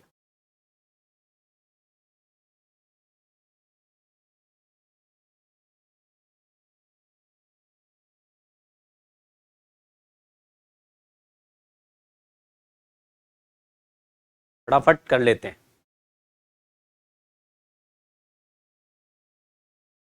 मैंने क्या सिखाया? 3 रिजल्ट हैं जिसको ध्यान से देखना है। एक, पाथ डिफरेंस किसी भी जगह पर अगर स्क्रीन पे सेंट्रल लाइन से थीटा एंगल पे जाओगे तो पाथ डिफरेंस का वैल्यू, नहीं गलत सलत लिखे जा रहा, पाथ डिफरेंस का वैल्यू डी साइन थीटा। आपको यही एक बात मैं याद कराना चाह रहा हूं कि आपने YDSE का नाम सुना तो अपने आप से तुरंत यही शब्द पहले बोलना है। क्या बोलना है? कि path difference is N lambda, sorry, path difference is N lambda for maxima और path difference in YDSE is D sine theta. Path difference in YDSE is D sine theta. आपको ये 2 शब्द याद रखने हैं। मैक्सिमा या मिनिमा के लिए, मैक्सिमा के लिए पाथ डिफरेंस एन लैम्डा। अगर एन लैम्डा याद रहेगा तो ऑड लैम्डा बाई 2 भी याद रहता है, क्योंकि बीच बीच के नंबर पकड़ लो, 1 2 3 4 मैक्सिमा। और YDSE में पार्ट डिफरेंस कैसे निकालोगे? D sine theta. YDSE में क्या हो? D sine theta.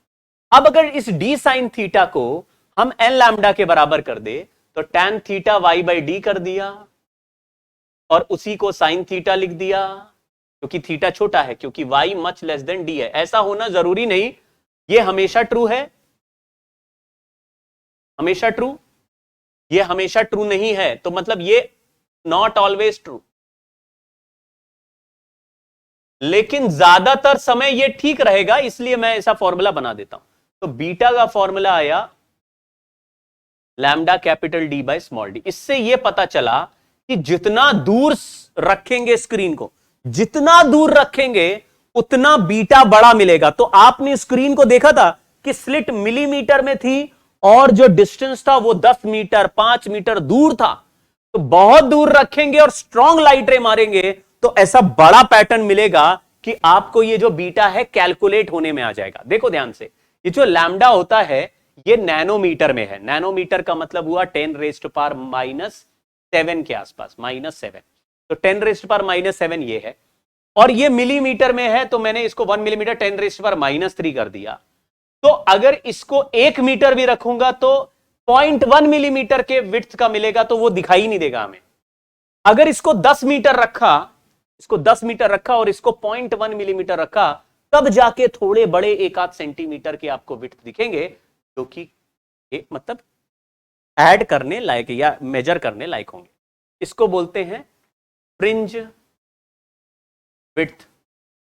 उसके अलावा मैंने एक और रिजल्ट बनाया, बीटा बाय कैपिटल डी, उसको बोलते हैं अल्फा, अल्फा को बोलते हैं लैम्डा बाय स्मॉल डी, उसको बोलते हैं एंगुलर फ्रिंज। अगर एंगुलर विड्थ लिखा हो या एंगुलर फ्रिंज विड्थ लिखा हो, एंगुलर वर्ड ऑपरेटिंग वर्ड है। तो अगर मैंने 2 स्लिट बना दिए, सामने देखा, तो कितने एंगल पे? फर्स्ट, सेकंड, मैक्सिमा, मैक्सिमा कितने एंगल पे है? किसी भी 2 मैक्सिमा के बीच में जो एंगल बन रहा होगा वो हो गया अल्फा। 2 मैक्सिमा के बीच में जो गैप है ऑन द स्क्रीन वो हो गया बीटा। बीटा तभी काम करता है जब वाई बहुत छोटा हो और नंबर भी बहुत छोटा हो, छोटे नंबर 20 10 20 10 20 30 नंबर तक के। अगर कोई बोलता है 5th मैक्सिमा कहां पे होगा, आप 5 बीटा बोल दीजिए। अगर 6th मिनिमा कहां पे होगा, आप 6 बीटा, 6th मैक्सिमा कहां पे होगा, 6 बीटा बोल दीजिए। ऐसे ही position of nth maxima on the screen from O is n beta. Position of nth minima on the screen from O is y is equal to n minus half मैं आपको साफ साफ क्लियरली बता रहा हूं, जितना नंबर दिया हो उसका 0.5 कम कर दो, जितना नंबर दिया है उसका 0.5 कम कर दो, 0.5 कम कर दो तो मिनिमा मिल जाएगा, और जितना नंबर दिया उतना ही लिख दो तो मैक्सिमा का पोजीशन मिल जाएगा। मैं फिर से पूछता हूं आपसे, अगर मैंने बोला 9th मैक्सिमा कहां होगा, 9 बीटा हाइट पे, क्योंकि beta beta beta beta beta ये जो हाइट फ्रिंज विड्थ है वो स्क्रीन पे जो जितना थिकनेस है वो है फ्रिंज विड्थ। तो मेरा सवाल ये है कि what is the, Pranav Sharma शांत रहो बे, ये फिर से जो Pranav, I don't want to read anything which you are writing. अगर आपको नहीं समझ में मतलब आपको नहीं वो क्लियर है तो आप निकल लो यहां से, ठीक है।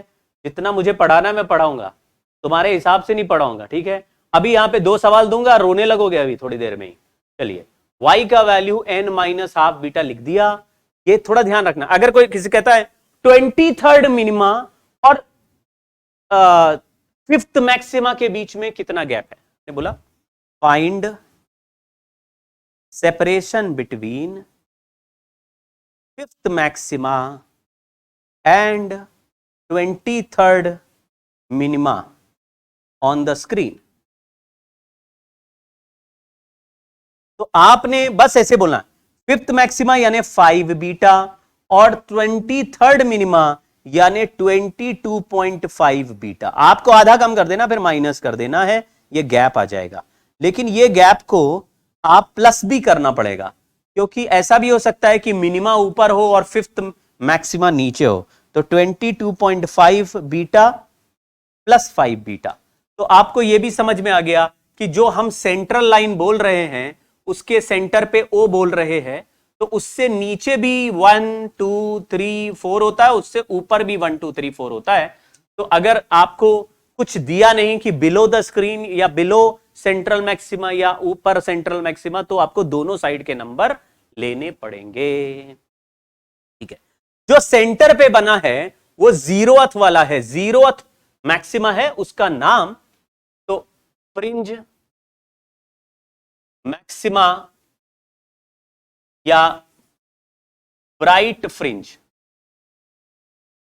जो मैक्सिमा है उसका नाम दूसरा ब्राइट फ्रिंज है, तो मैक्सिमा बोल सकते हैं, bright fringe. Formed at centre of screen O is called central maxima। Centre of screen पे जो बना उसको बोला सेंट्रल मैक्सिमा।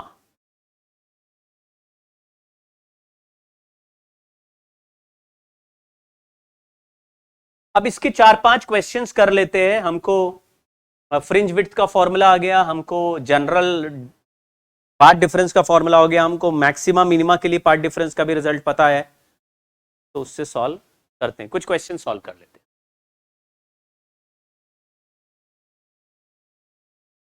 फ्रिंज विड्थ के फॉर्मूले मैंने आपको लिखा दिए थे और नहीं लिखा है, लिखा हुआ इन YDSE performed with wavelength 5890 the angular fringe width is 0.40 degree. What is the angular fringe width if the entire setup is emerged in water. ये बाद में करेंगे, BMK कर देते हैं। लेकिन अगर मैं आपको इसमें स्मॉल d का वैल्यू पूछूं तो आपने बोला ये जैसे alpha is equal to lambda by small d है, तो इसमें अगर स्मॉल d का वैल्यू पूछा होता, फाइंड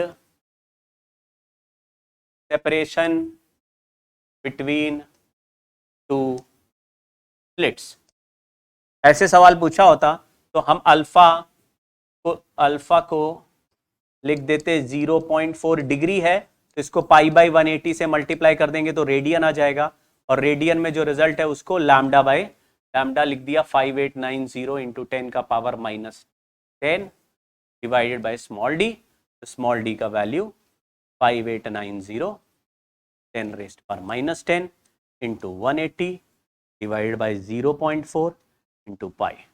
इसको सॉल्व करा तो लैम्डा आ गया। अभी इसको उसमें सेटअप में डालने से क्या होता है वो मैं लिखवा दूंगा, क्योंकि ये सवाल पता नहीं कहां से पहले आ गया। इस क्वेश्चन को देख लेते हैं।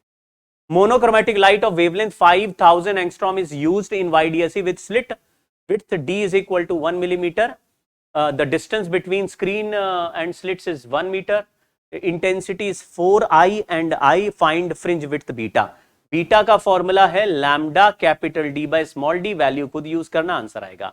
दूसरा distance between fifth minima from central bright, तो फिफ्थ मिनिमा तो 4.5 बीटा, बीटा का रिजल्ट आ गया, रख दो, आंसर आ जाएगा। Intensity at y is equal to 1/3 millimetre, तो y 1/3 मिलीमीटर है, which is much less than capital D लिखा हुआ है। तो अब हम लोग इसको डायरेक्टली सॉल्व कर देंगे कि इंटेंसिटी पूछा है तो path difference is d into sine theta, sine theta को लिख दिया y by capital D because the distance y is much less than capital D। आप याद करके जाना है d साइन थीटा, और y बाई डी तब लिखना है जब दिखे साफ साफ कि y much less then.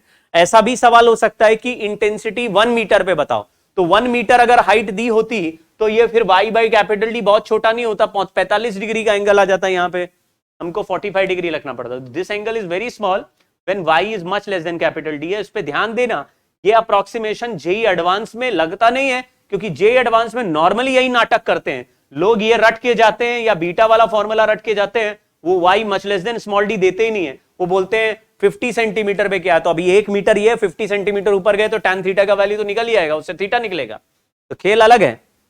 dy bye capital D, इससे डेल्टा x आ गया। अब हम लोग इंटेंसिटी का फॉर्मूला जानते हैं, I1 plus I2 plus 2 root I1 root I2 cos phi, और फाई का वैल्यू होता है 2 pi by lambda into delta x. अब बताओ क्या डेल्टा एक्स हमें ऑलरेडी पता चल गया है? हाँ ये पता चल गया, इसको यहां रख देंगे तो आंसर आ जाएगा। तो डेल्टा एक्स के वैल्यू में स्मॉल डी हमें पता है, आप इसको सॉल्व करना है, मैं आपको जल्दी जल्दी लिख के दिखा दे रहा हूं, बट वो सॉल्विंग मेरा काम नहीं है। I1 plus I2 plus 2 root I1 I2 cos phi, ये सब सवाल बहुत ही सिंपल है। ये वाला रिजल्ट जनरल इंटरफेरेंस का था, इसका YDSE से कोई लेना देना नहीं। कोई भी दो वेव आएंगी, चाहे YDSE हो चाहे कोई भी एक्सपेरिमेंट हो, उसमें अगर दो वेव मिल रही, पाथ डिफरेंस या फेज डिफरेंस पता है तो फॉर्मूला लगेगा, लेकिन पाथ डिफरेंस इस YDSE में कैसे निकाला, वो डी साइन थीटा से निकाला। तो आप दोनों को रिलेट करने की कोशिश कीजिए। लिखा हुआ है डिस्टेंस ऑफ 1000th मैक्सिमा। अब क्या ये नंबर बहुत छोटा है या बहुत बड़ा है? आप कहेंगे सर ये तो बहुत ही बड़ा नंबर लग रहा, 1000 तो मतलब बहुत जबरदस्त नंबर हो गया, तो सर इतने नंबर में तो बहुत हाइट ज्यादा हो जाएगी। बिल्कुल ठीक है, तो फिर हम लोग को इसमें ऐसे नहीं करना कि 1000 इंटू बीटा कर दिया, हम इसमें बैक कैलकुलेट करेंगे। कैसे? तो 1000th मैक्सिमा का मतलब है, इसमें एक बार चेक कर लेना ये इतना बनेगा भी कि नहीं बनेगा, लेकिन मान लो 1000th मैक्सिमा के लिए path difference delta x equal to 1000 lambda, path difference हो गया 1000 लैम्डा। अब इस पाथ डिफरेंस को आपको YDSE के path difference D sine theta के बराबर करना है, तो आप थोड़ा कैलकुलेट करें, मैं कैलकुलेट करने की कोशिश करता हूं। डी का वैल्यू दिया है 1 मिलीमीटर, साइन थीटा लिख दिया is equal to 1000 lambda, 1000 into, देखो आपने 1000 बीटा आंसर नहीं लिखा है, आपने लिखा D sine theta equal to 1000 into lambda, lambda का वैल्यू है 5000, यानी 5 इंटू 10 का पावर -7, 5000 एंगस्ट्रॉम है। तो इसको ये 1000 और 1000 यहां पे डिवाइड किया, 10 का पावर -1 आ गया, यानी 5/10। तो साइन थीटा का वैल्यू बच्चों आया 1/2। देखो 5/10 कर दिए तो 1/2 हो गया। साइन थीटा अगर 1/10 हो गया तो थीटा बहुत स्मॉल नहीं है, ये वाले रिजल्ट काम नहीं कर रहे इसमें, ये अलग है। यही कहानी पकड़नी है आपको कि बड़े दे दिए तो फिर आपको सॉल्व करना पड़ेगा, और सॉल्व करेंगे जनरल इंटरफेरेंस से, डायरेक्ट रिलेशन ये वाला नहीं लगाएंगे साइन थीटा छोटा होता थीटा 30 डिग्री आ गया। अब आप tan theta equal to y/d करिए, तो आप tan थीटा की जगह 30 डिग्री रखेंगे, 1/√3 आ जाएगा, तो y का वैल्यू आएगा d/√3। ये हमारा आंसर आया, ये 1000th मैक्सिमा का आंसर आया y is equal to capital D/√3। ये छोटा डिस्टेंस नहीं है।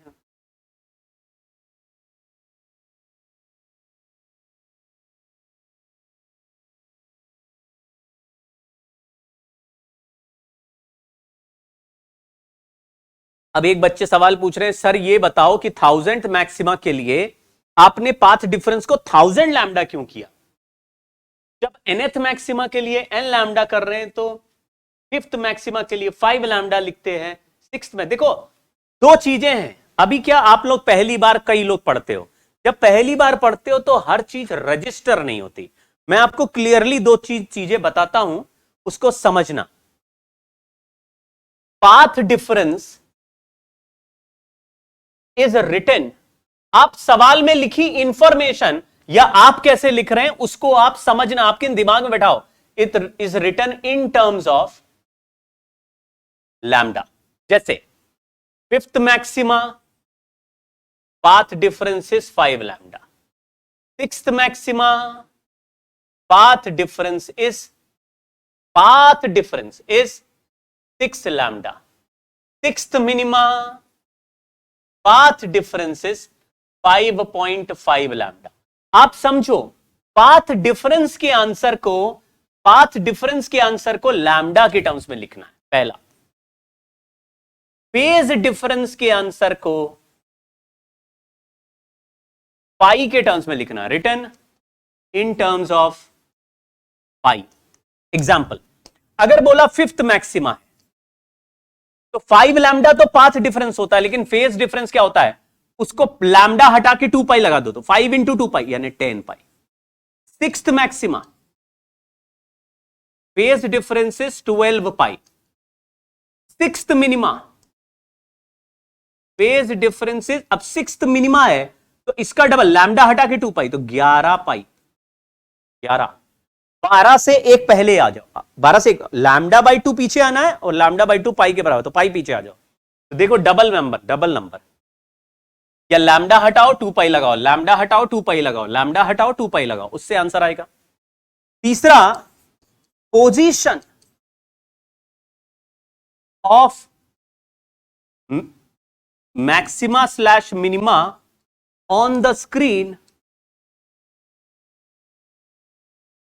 is written in terms of beta. अगर कोई बोलता है स्क्रीन पे कहां बनेगा, जैसे बोला 5th मैक्सिमा बताओ कहां बनेगा, तो आपको बोलना y is equal to 5 beta. 6th maxima कहां बनेगा, आपको बोलना y is equal to 6 beta. अगर बोला 6th मिनिमा कहां बनेगा तो आपको बोलना y is equal to 5.5 beta. लेकिन ये वाले नंबर तभी काम करेंगे, ये वाले बीटा वाले नंबर काम तभी करेंगे व्हेन नंबर ऑफ मैक्सिमा या मिनिमा इज स्मॉल यानी कि 40-50 से कम ही होने चाहिए। 40-50 से कम। देखिए जनरली YDSE एक फिक्स्ड एक्सपेरिमेंट है, उसमें आप अपने हिसाब से थोड़ा बहुत चेंजेस तो कर सकते हो, लेकिन पॉपुलरली जो वैल्यूज हैं वो वही रहते हैं। जैसे विजिबल लाइट यूज होगी 400 से 700 नैनोमीटर के बीच में, तो आप देखिए ज्यादातर 500 नैनोमीटर वाली लाइट रे यूज हो रही है। दूसरा, जैसे यहां पर जो भी कैपिटल डी और स्मॉल डी है वो मिलीमीटर और मीटर में ही चलेंगे, तो ज्यादातर values are already fixed. When you are using already fixed values, the number are popularly known. तो अगर कोई बोलता है 1000वां मैक्सिमा बताओ, 850 मैक्सिमा कहां होगा, तो 850 बीटा फिर नहीं लिखना है। थोड़ा दिमाग में रखो, झंडू टाइप लल्लू टाइप बातें मत करो मेरे सामने कि सर 51 पूछा तो क्या होगा, सर 53 आ गया तो क्या होगा। अरे यार लल्लू छाप बातें मत करो। 50 और 50 से छोटा वो सब हम इतना माइन्यूट उसमें नहीं घुस रहे। तो फिर आप दोनों तरीके सॉल्व कर लो। आप एक बार y इज इक्वल टू 50, जैसे बोला 52 आया तो क्या करेंगे, सर आपने तो बोला 50 छोटा होना चाहिए। इतना फंसना नहीं है, आपको 52 का 52 बीटा निकाल के देखो, अगर ये अभी भी मिलीमीटर में आ रहा है और कैपिटल डी मीटर में है तो बहुत छोटा आ रहा है ना, बहुत छोटा आ रहा है तो लगा दो। ऐसे व्हाइट लाइट क्यों नहीं ले सकते? व्हाइट लाइट ले सकते हैं भाई, लेकिन व्हाइट लाइट में 7 अलग अलग कलर के अलग अलग इंटरफेरेंस हो जाएंगे, तो हर कलर का इंटरफेरेंस अपना पैटर्न बनाएगा। तो व्हाइट लाइट भेजेंगे तो सेंट्रल मैक्सिमा व्हाइट दिखेगा, बाकी सब खचपच खिचड़ी पक जाएगा कलर का भाई, सबकी खिचड़ी पक जाएगी, कलर अजीब अजीब हो जाएंगे सब। ठीक है। Consider a Young's double slit experiment as shown in the figure. Consider a Young's double slit experiment shown in the figure.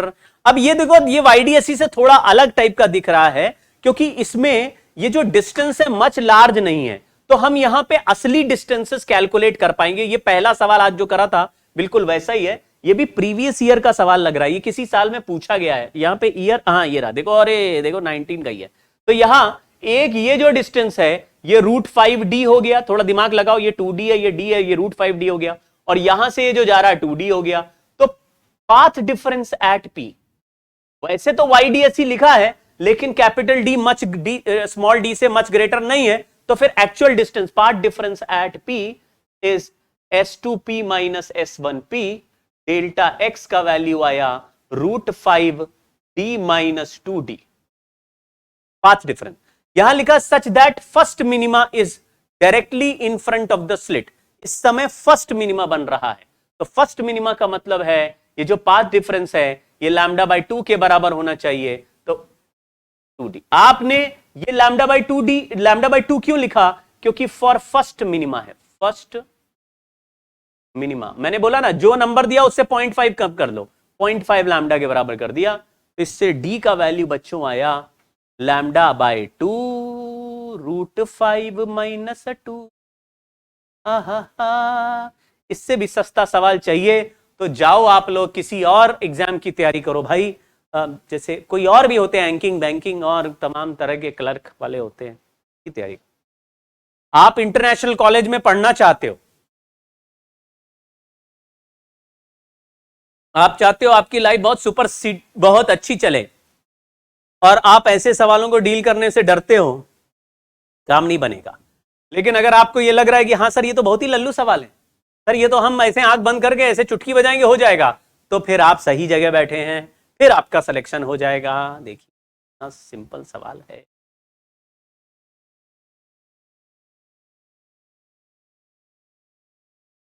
चलिए एक क्वेश्चन और करते हैं। लिखा है Young's double slit experiment intensity at a point is 1/4 of maximum intensity.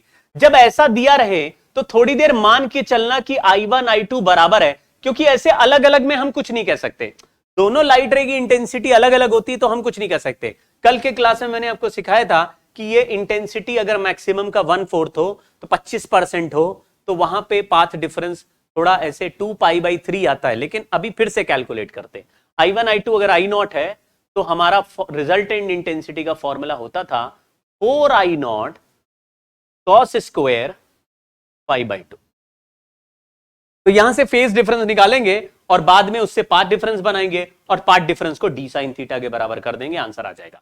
तो देखो resultant intensity लिखा 1/4 ऑफ मैक्सिमम इंटेंसिटी, तो हमने 4I0 मैक्सिमम डिवाइडेड बाय 4 कर दिया, इसको 4I0 कर दिया, 4I0 काटा 1/4 हो गया, cos स्क्वायर π/2 हो गया।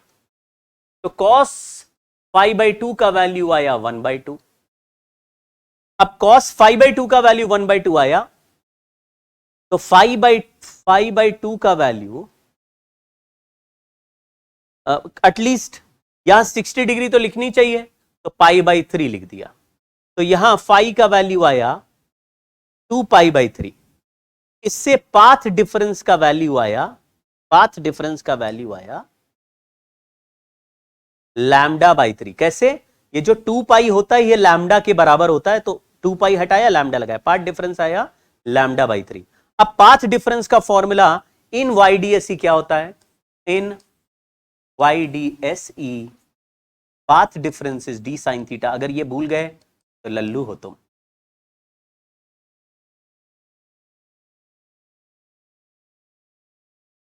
तो साइन थीटा का value λ/3d।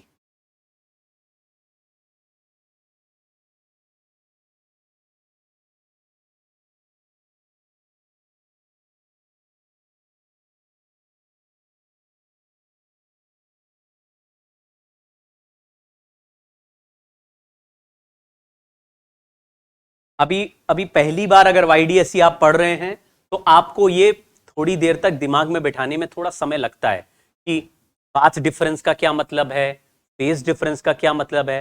Path difference simple है, जो दो लाइट रे जा रही हैं, एक का रास्ता लंबा है, एक का रास्ता छोटा है, दोनों के लेंथ का difference, geometrical part difference, simple. उसका ही फॉर्मूला YDSE में हमेशा d sin theta, path difference d sin theta. ये ही सबसे इंपॉर्टेंट रूल है, एडवांस के सवाल मोस्टली इसी फॉर्मूले को इन्वॉल्व करके आएंगे, कभी थीटा स्मॉल होगा, कभी थीटा स्मॉल, ठीक है। दूसरा, अगर simple height of a maxima on screen पूछा जाए और वो मैक्सिमा का नंबर छोटा हो या मिनिमा का नंबर छोटा हो, जैसे कोई बोलता है फिफ्थ मिनिमा कहां बनेगा, अरे 4.5 बीटा पे बोलो, फिफ्थ मिनिमा पे पाथ डिफरेंस कितना होगा, 4.5 लैम्डा। फिफ्थ मिनिमा स्क्रीन पे कहां बनेगा, 4.5 बीटा। फिफ्थ मिनिमा का पाथ डिफरेंस कितना होगा, 4.5 लैम्डा। फिफ्थ मिनिमा स्क्रीन पे कहां बनेगा, 4.5 बीटा। दोनों स्टेटमेंट्स में डिफरेंस पकड़ो, स्क्रीन पे बनने वाली चीजों को हम बीटा के टर्म्स में बोल रहे हैं और उनके पाथ डिफरेंस को लैम्डा की तरह से। अगर रिजल्टेंट इंटेंसिटी का सवाल है तो इंटेंसिटी के फॉर्मूले यूज करेंगे। अगर रिजल्टेंट जैसे अगर अलग अलग इंटेंसिटी नहीं दिया है तो हम हमेशा बराबर इंटेंसिटी मान के करेंगे, लेकिन अलग अलग इंटेंसिटी दिया है तो I1 plus I2 plus 2 root I1 I2 cos phi, इस फॉर्मूले को यूज करेंगे। आप बार बार ये सुनते रहेंगे या आप बार बार इसको पढ़ेंगे, लिखेंगे, बार बार दिमाग में रखेंगे, तो फिर आपको ये सारे रिजल्ट्स याद होते चले जाएंगे। और ये सारा खेल तो मेमोरी का ही है, लेकिन इतना कोई गलत में कहानी भी नहीं है जिसको आपको बहुत ही ज्यादा बिना दिमाग लगाए रटना पड़ रहा है। लिखा है a beam of light consisting of two wavelengths. ये जो सवाल है most important question for JEE main.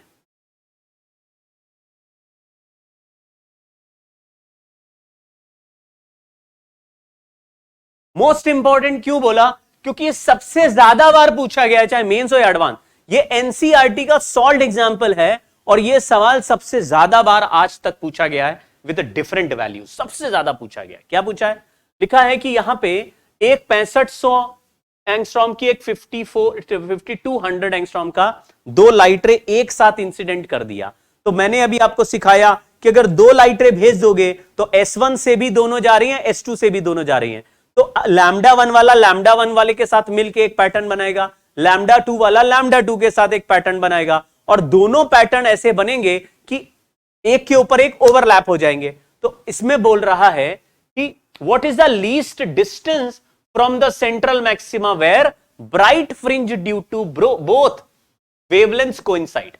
दोनों का कितने हाइट पर, देखो सेंट्रल मैक्सिमा दोनों का एक साथ आने वाला है, क्यों, क्योंकि सेंट्रल मैक्सिमा पे दोनों ही वेवलेंथ का पार्ट डिफरेंस 0 है।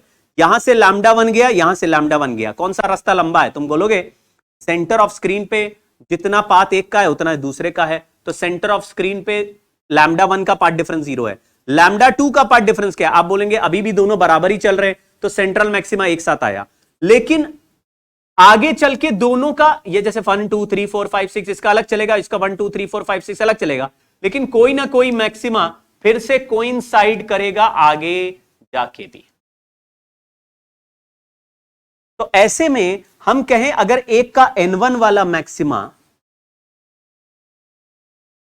इज कोइंसाइडिंग विद N2 वाला मैक्सिमा ऑफ लैम्डा 2, तो ऐसा कह सकते हैं कि N1 beta 1 is equal to N2 beta 2, या डी बाई डी अगर कांस्टेंट है, दोनों का डी बाई डी तो सेम ही है, तो N1 lambda D by D is equal to N2 lambda D by D, D by D काट दिया तो N1 lambda 1 equal to N2 lambda 2, तो N1 अपॉन N2 का वैल्यू आया, पहला वेवलेंथ है 6500 यानी 5200 डिवाइडेड बाय 6500, इसको 1300 से डिवाइड किया तो 4/5 आ गया, यही इनका रेशियो भी हो गया। तो N1 का मिनिमम वैल्यू 4 और N2 का मिनिमम वैल्यू 5 आया।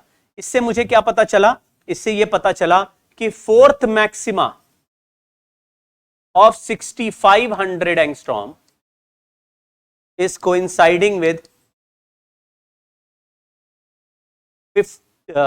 fifth maxima of 5200 angstrom. तो अगर हाइट निकालनी है तो फोर्थ मैक्सिमा लिख दो, या तो ऊपर वाले का फिफ्थ मैक्सिमा लिख दो, नीचे वाले एक ही बात है। तो 4 lambda capital D upon small D, ये हमारी पोजीशन आ जाएगी फोर्थ मैक्सिमा की। यही पोजीशन फिफ्थ मैक्सिमा की भी लिख सकते हैं, बट लैम्डा की जगह 5200 लिखना पड़ेगा। ये सवाल एनसीईआरटी में दिया है, आप प्रीवियस ईयर का पेपर करना, सबसे ज्यादा बार वाईडीएसई में यही सवाल आया, ये 5-6 बार आया ये सवाल।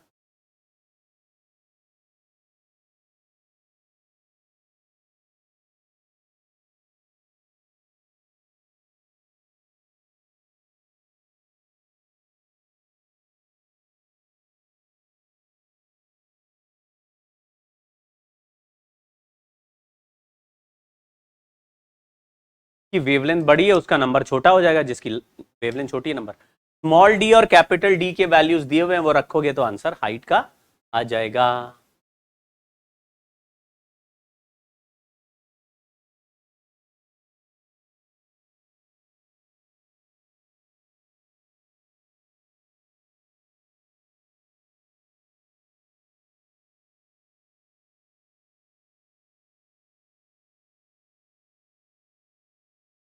एक दिन मैं बहुत राक्षस टाइप हंस रहा था, आप लोगों ने वीडियो निकाल निकाल के और डाल दिया, मेरा खूब मजाक उड़ाया।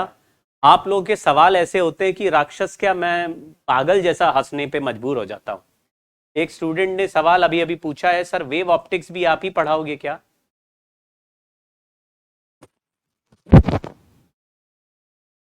आज बिल्कुल साइलेंट हंसी है मेरी, ताकि आप लोग मुझ पे इल्जाम ना लगाओ। चलिए, in Young's double slit experiment, the path difference of certain points on the screen between two interferencing waves is 1/8 of wavelength. 1/8 of wavelength. Ratio of intensity at this point to the center of screen is closest to, देखो path difference का value है lambda by 8। Lambda को 2 पाई लिख दे तो phase difference है 2 pi by 8 यानी pi by 4। फिर resultant intensity का फॉर्मूला होता है, maximum intensity into cos square और पाई बाई 2। पाई की जगह पाई बाई 4 लिख देंगे तो पाई बाई 8 हो जाएगा, पाई बाई 8 यानी 12.5। तो आई रिजल्टेंट इक्वल टू हो गया, या आई रिजल्टेंट बाय आई मैक्स हो गया, क्योंकि सेंट्रल ब्राइट का मतलब मैक्सिमम ही होता है। तो I resultant upon I max is cos square और 45 या पाई बाई 8 कर देते हैं।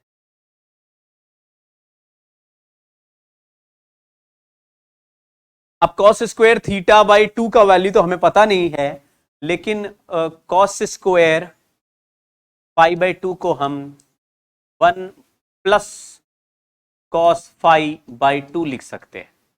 तो यहां लिख दिया 1 प्लस कॉस 45 बाई 2।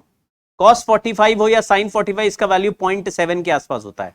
तो 1 प्लस 0.7 बाई 2 करेंगे तो 0.85 इस रिजल्टेंट और मैक्सिमम इंटेंसिटी का रेशियो आ जाएगा। हालांकि आंसर ज्यादा थोड़ा अजीब सा लग रहा था, यहाँ पाई बाई 8 आ गया था, पाई बाई 8 पे तो वैल्यू पता नहीं है, लेकिन हमने उसको 1 plus cos 2 theta by 2, 1 plus cos 2 theta by 2 लिख दिया। कॉस 2 थीटा का वैल्यू यहाँ पाई बाई 8 है तो पाई बाई 4 हो जाएगा, पाई बाई 4 मतलब 45 डिग्री हो जाएगा। तो 1 प्लस 1 बाई रूट 2 बाई 2, देख लो। देखो जहां पर इंटेंसिटी अलग अलग नहीं दी है, ये लिख देता हूं मैं, if I1 and I2 are not given as different values, then take I1 is equal। देखो भाई, हम क्वेश्चन जब जैसे एग्जाम में गए हैं तो हमारा मकसद क्वेश्चन सॉल्व करना है, उसकी कमी निकाल के नाराज होना नहीं। करे सर I1 I2 तो बराबर थे, ये तो दिया ही नहीं था, तो सर हमको तो मालूम नहीं है बराबर लेना है कि नहीं, तो हमने छोड़ दिया सवाल। अरे यार तुम वहां पे फूफा बनने थोड़ी ना गए हो कि हर चीज में नाराज ही हो जाते हो, हर चीज पे फैल ही जाते हो, हर चीज नहीं सॉल्व करना, कोई ना कोई बहाने ही मारते हो। सर I1 I2 तो बराबर नहीं दिया, हमने छोड़ दिया। अबे छोड़ दिया गया, तो मान के सॉल्व करके देखते तो कोई आंसर मैच करता। जब I1 I2 अलग अलग दिया ही नहीं है तो तुम्हारे पास चॉइस क्या है? तुम अलग अलग वैल्यू मान थोड़े लोगे, अलग अलग तो कुछ भी हो सकती है ना, फिर वो तो सॉल्व नहीं हो सकती। But when the values are same तब तो एक पर्टिकुलर आंसर ही आएगा ना। तो whenever two different values of intensity are not given, you are suppose to take equal intensity and solve. तुम सॉल्व करने गए हो कि वहां पे फूफा बनने गए हो? आज की कार्यक्रम को खत्म करते हैं, लेकिन मैं नेक्स्ट वीडियो को भी आपको रिकॉर्डिंग भेजूंगा और फिर इसको खत्म कर दूंगा मैं नेक्स्ट क्लास के लिए। नेक्स्ट क्लास में interference will be finished, may be diffraction and polarisation will be left, वो भी हम लेटर ऑन करेंगे। नमस्कार।